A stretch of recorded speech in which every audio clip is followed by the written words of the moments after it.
This is Selma Schimmel, and this is Unique and Unmistakable Amsterdam. The cultural and commercial capital of the Netherlands is used to being the center of attention, and this year is no exception as it hosts the European Cancer Congress 2013. This is a multidisciplinary cancer congress sponsored by ECHO, the European Cancer Organization, ESMO, the European Society for Medical Oncology, and ESTRO, the European Society for Therapeutic Radiology and Oncology. Bringing together the most imaginative and innovative minds and researchers from across the continent and around the world to engage global stakeholders, coordinate a unified oncology community, and speak with one voice. Vital Options Advocacy in Action is here to do the same, bringing together influential leaders of the cancer advocacy community for a three-part advocate forum. This is our fourth European Advocacy in Action, and we are so proud to be in Amsterdam, grateful to be partnering with ESMO and ECHO, and honored to bring it to you.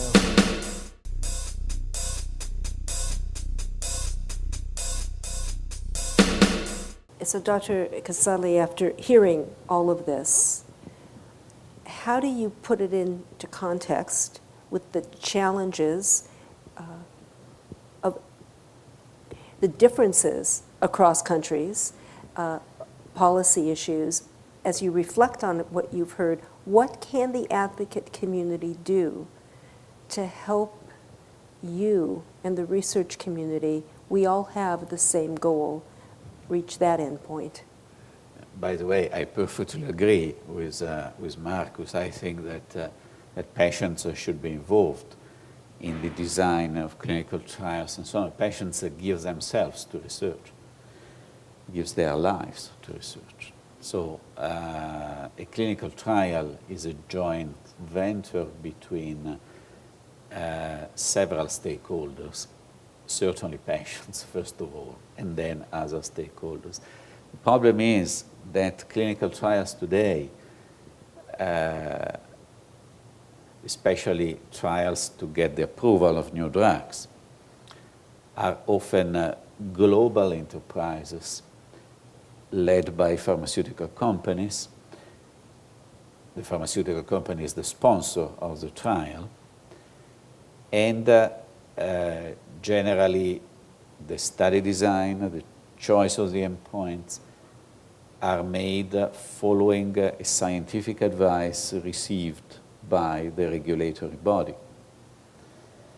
So I believe that the place where patients should be involved, and possibly researchers and clinicians who are often not involved as well, is the regulatory body.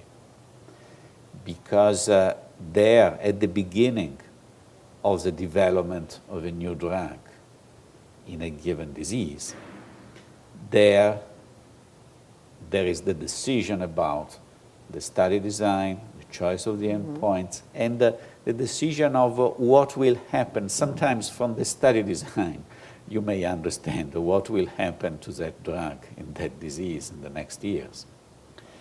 And many times the researchers are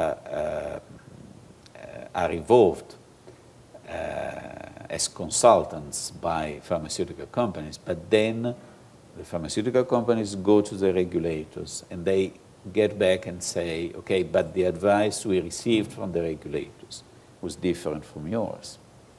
So the problem is that we should try to, to make sure that clinical trials, clinical research is again a joint venture among several stakeholders. And clearly you must go global because these are global trials. So this, and again, there are regulatory implications because the criteria which regulators follow is set. So again, it's a matter of policy. Thank you for being so articulate and committed. Thank you indeed.